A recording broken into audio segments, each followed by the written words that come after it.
जी अस्सलाम वालेकुम। की हाल चाल हो? ठीक ठाक हो जी? उम्मीद है अल्लाह पाक तुहानू सेहत तंदुरुस्ती दी हो।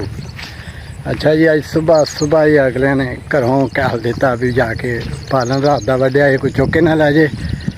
तो आ पिछे मेरा रक लांचर नाल लैके आए हैं लद्दन। सुबह सुबह का टाइम माशाअल्लाह मौसम अबरलूद होया वा तो बारिश का या नेरी का कोई इम्कान हो सकता है।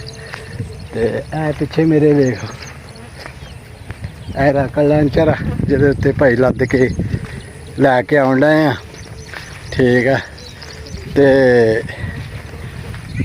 उत्थे बंदे किने रेहड़ी लियांदी, रेहड़ी दे नाल कुत्ता बन्निया। वो कुत्ता तो आउंदा ही ना उड उड के भी जिद्दां हुणे फड़ के ते चीर फाड़ कर देना। ठीक है, तो आया तू किहड़े काम लईया? तैनूं उन्हें सैर कराउण लई लिआंदा अग्गों तू बंदियां दे सिर होण डिया।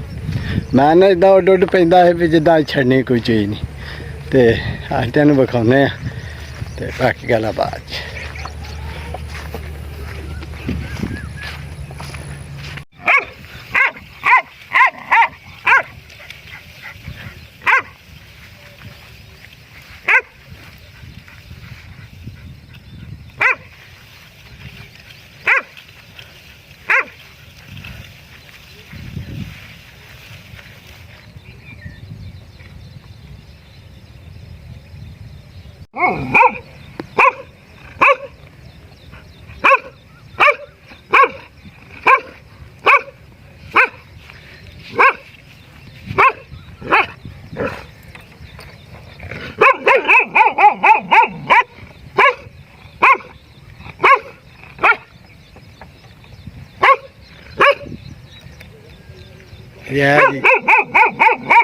एवें रौला पाई जाता सवेरे सवेरे।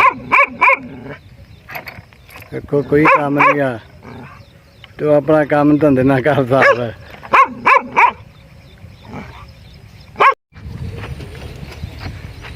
ए वेखो जी हवा चलन डी बड़ी प्यारी ठंडी ठंडी हवा। ओ वेखो आम भी आ रही है। आ जाओ तो फिर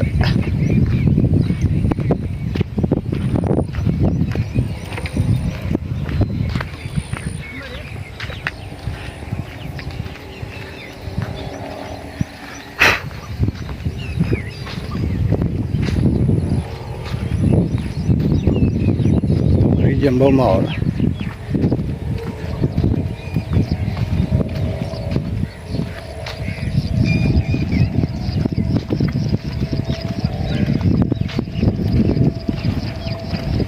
लंघ जूगी खुश हो गया साडा ते काम पै गया ना सानू। वो सवेरे सवेरे बंदे आराम करने का टाइम हुंदा। खलो जा उड़ाउणी ही हुण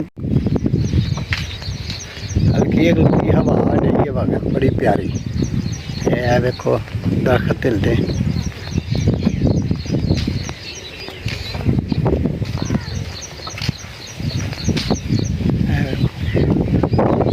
बड़े प्यारा मौसम बनया।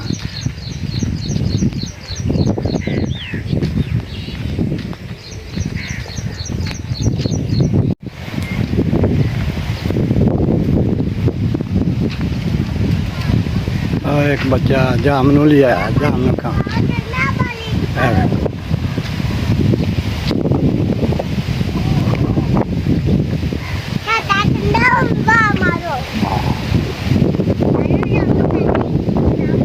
है जामनू खा मेरा पोता।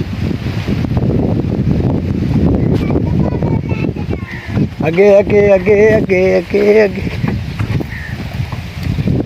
क्रॉसिंग बड़ी औखी हुई है। ठीक है लग चली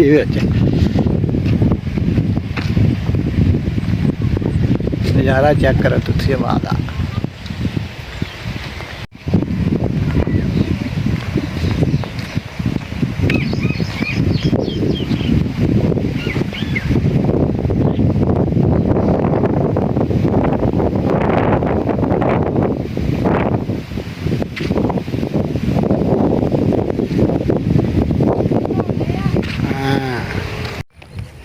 अच्छा जी सुबह सुबह ही इत्थे हुंदा वा पिंडां दे विच उठ के ते सत्ते अपना पट्ठे पुट्ठियां दा चक्कर ਤੇ ਕੋਈ ਮੋਟਰਸਾਈਕਲਾਂ ਤੇ ਕੋਈ ਰੇਹੜੀਆਂ ਤੇ ਕੋਈ ਜਿੱਦਾਂ ਵੀ ਜੇ ਕੋਈ ਰਿਸੋਰਸ ਹੈ ਉਸ ਹਿਸਾਬ ਨਾਲ। ਸਾਡੇ ਕੋਲ ਤੇ ਆ ਪਿੱਛੇ ਸਾਡਾ ਰਾਕੜ ਲਾਂਚਰ ਆ ਤੇ ਮੁੰਡੇ ਨੇ ਪੱਠੇ ਲੈਣ ਜਾਣੇ ਸੀ ਤੇ